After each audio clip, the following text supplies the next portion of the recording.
Hola, mi nombre es Violeta Val y el video de hoy es video de reseñita doble en el cual les voy a hablar de dos libros, La vida no es útil e Ideas para postergar el fin del mundo. Ya que ambos libros fueron escritos por un autor brasileño, me permito la publicidad y hago de nuevo la bonita invitación a que si les interesa cuestiones relacionadas con la cultura brasileña, principalmente con la literatura y con la música, vayan y sigan dos cuentas, bueno, realmente una cuenta que es ¿Qué onda Brasil? La cual está disponible tanto en Instagram como en TikTok. Y pues es una cuenta con el objetivo, como les mencioné, de divulgar un poco de cultura brasileña. No es que no lo haga en mi cuenta de Instagram o aquí en este canal, sin embargo pues es ahí muchísimo más específico y pues por allá estoy también compartiendo un contenido relacionado con Brasil. Así que si les interesa, si conocen a alguien que les interese, pues vayan y pasen en los links que aquí en la cajita de descripción los van a encontrar. La vida no es útil e Ideas para postergar el fin del mundo son dos libros súper cortos, pero muy poderosos, escritos por el filósofo y activista, líder indígena Ailton Krenak. Afortunadamente, ambos libros tienen traducciones disponibles al español. La vida no es útil incluso a inicios de febrero de 2023 acaba de ser lanzado por la editorial argentina Eterna Cadencia. Ideas para postergar el fin del mundo ya tiene una traducción en español a cargo de la editorial Prometeo Libros. Sin embargo, este libro también tiene una traducción en español que es de libre acceso, o sea, lo pueden descargar de manera totalmente gratuita, el autor sabe, y es una edición que fue traducida por el colectivo Siesta, y acá abajito en la cajita de descripción voy a dejar el link para que pues tengan acceso a ese gran libro. Como ya es costumbre en los videos que hago reseñando literatura brasileña, suelo actualizar la cajita de descripción conforme me voy encontrando otras ediciones, así que esta no será la excepción. Si encuentro alguna otra traducción, edición, acá en la cajita estarán todas las informaciones actualizadas. Con pocos libros considero que es tan necesario hablar del autor, de la vida del autor, como con estos dos libros, pues las ideas y las reflexiones que están en estas obras son producto de la vida y obra y lucha que continúa de Ailton Krenak. El autor Ailton Krenak nació en 1953 en la región del Río Doce, en el estado de Minas Gerais, que es territorio del pueblo Krenak. Como activista del movimiento socioambiental y de la defensa de los derechos de los indígenas, organizó la Alianza de los Pueblos de la Floresta, que reúne comunidades costeras e indígenas en el Amazonas. Es uno de los más destacados líderes del movimiento que surgió durante el gran despertar de los pueblos indígenas en Brasil en la década del 70. Contribuyó también en la creación de la Unión de las Naciones Indígenas, la UNI. Su lucha en las décadas de los años 70 y 80 fueron determinantes para conquistar el capítulo de los indígenas en la Constitución de 1988, concebida en el proceso de redemocratización que comenzó con el fin de la dictadura militar en Brasil en 1985. Dicho capítulo pasó a garantizar, por lo menos en el papel, los derechos indígenas a la cultura autóctona y a la tierra. Os senhores não poderão ficar omissos, os senhores não terão como ficar alheios a mais essa agressão movida pelo poder econômico, pela ganância,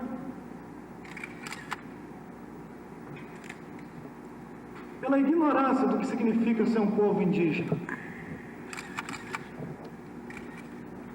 O povo indígena tem um jeito de pensar, tem un jeito de viver. Sobrevivir ya es una negociación con la vida y es un don maravilloso que no puede ser reducido.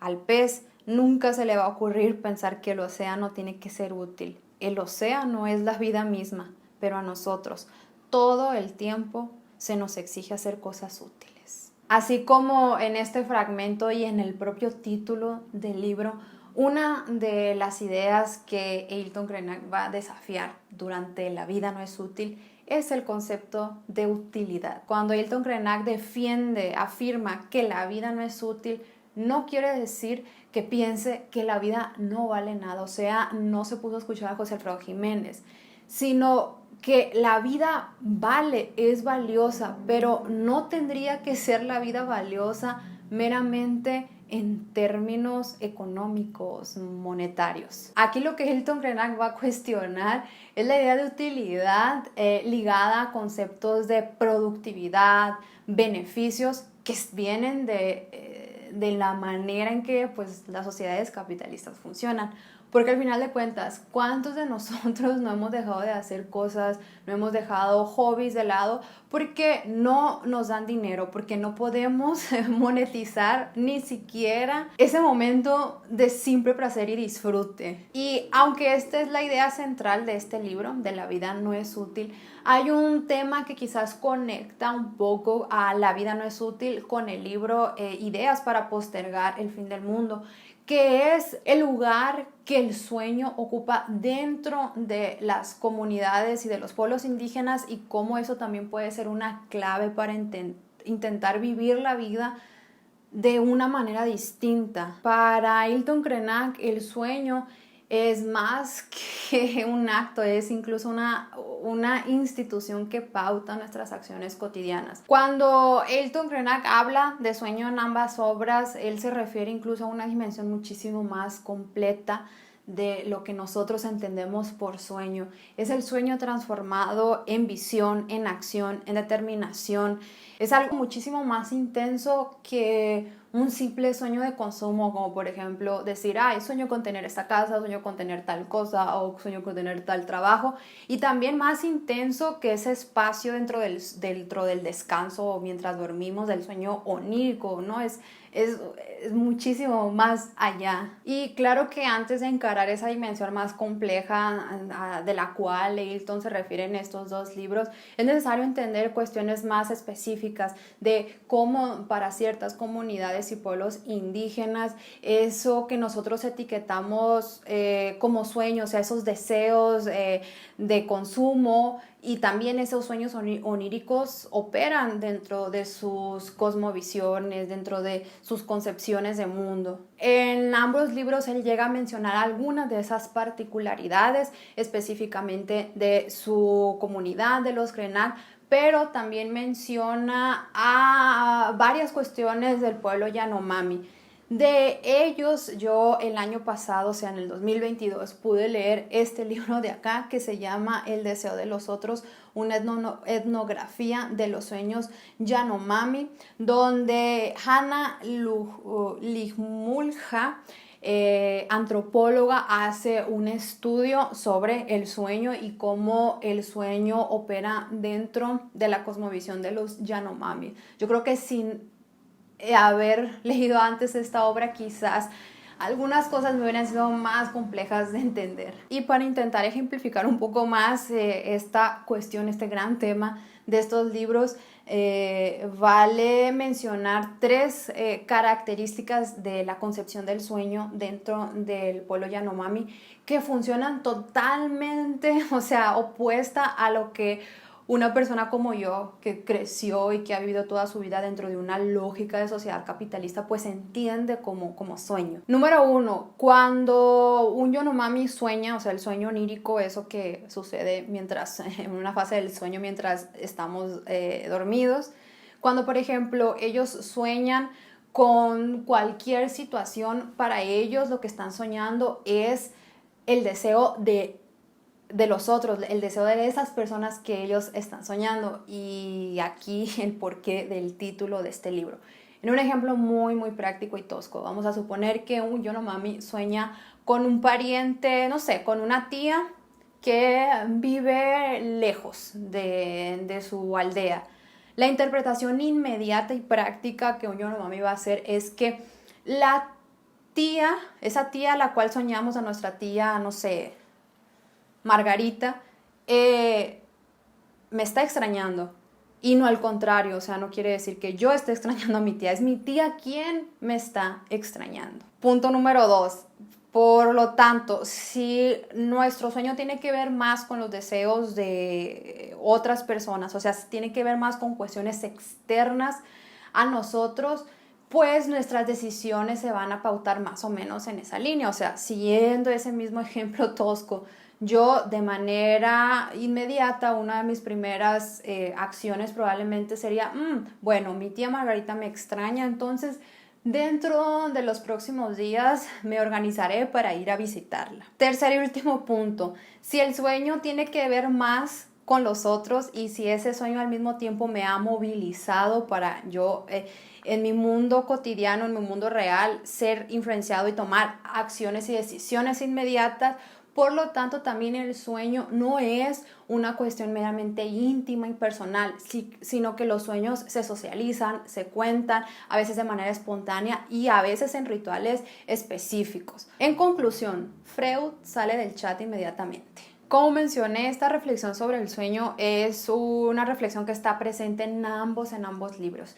Pero si ahora queremos ser un poco más específico, bueno, si yo quiero ser un poco más específica y hablarles sobre temas que están presentes en el segundo libro, o sea, en Ideas para postergar el fin del mundo, hay dos temas muy relacionados que creo que son centrales y quizás sean las grandes reflexiones de este libro, que tiene que ver con humanidad y civilización, o sea, lo que entendemos por estos dos conceptos. Dentro de su visión de mundo para Ailton Krenak, la división que nosotros los seres humanos, y cuando digo nosotros los seres humanos que hemos vivido en sociedades capitalistas, esa división que hemos hecho de naturaleza y ser humano ha sido una división que ha contribuido a la relación depredadora que el ser humano ha mantenido con la naturaleza. Porque es a través de esta división que al ser humano se le permite para sentirse un ser superior que puede servirse sin ningún límite, que puede utilizar los recursos naturales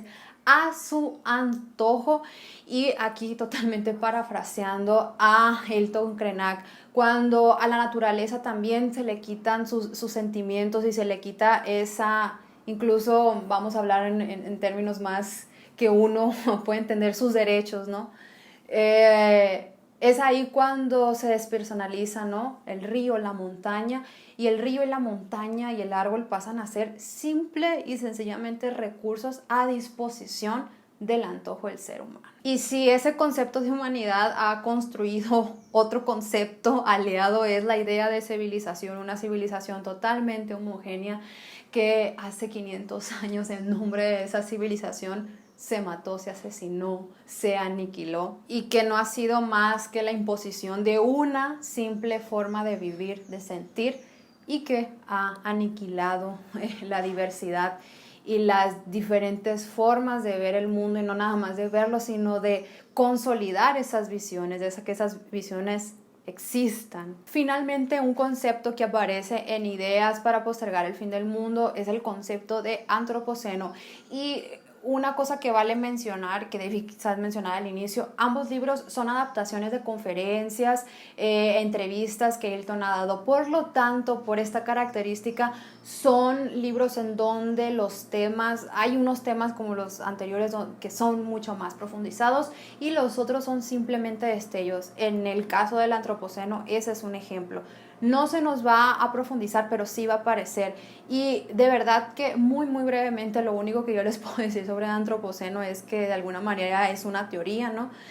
Vista desde diferentes áreas, principalmente desde la geología, que dan nombre o nombran a la época, a la era que estamos viviendo actualmente, donde su principal característica ha sido la destrucción y los efectos del ser humano sobre la naturaleza. Y aunque Ailton no va a profundizar en este concepto, lo que sí es un poco evidente es que Ailton no concuerda absolutamente con nada de esta teoría, porque para él el principal problema es que es una teoría bastante pesimista, y él considera que ese pesimismo algunas veces puede ser contraproducente. O sea, el mundo ya está jodido y no importa, no podemos hacer absolutamente nada. Entonces, medio que es fatalista, y en esa fatalidad tampoco incentiva a que las personas realmente tomen medidas. Y cuando digo medidas, es mucho más allá de las individuales, de no tomar popotes, esas cosas, sino buscar en busca de la colectividad y buscar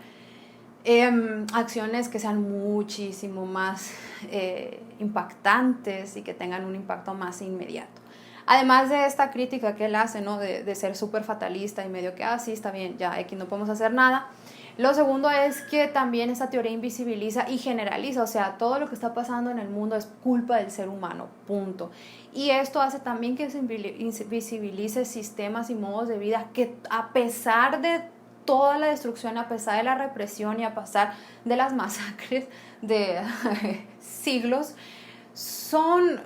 hay pueblos y seres humanos que viven de manera completamente diferente y que son alternativas que no ponen en riesgo la naturaleza y muchas cosas que esta teoría propone que el ser humano como un todo ha destruido. Entonces también invisibiliza e ignora diferentes formas de vivir que actualmente son una realidad. Bueno, amiguitos, eso fue todo por esta reseña. Espero que se animen a leer alguno de estos libros. Uno de ellos ya saben, tienen aquí un PDF totalmente gratis y legal, no ilegal, legal.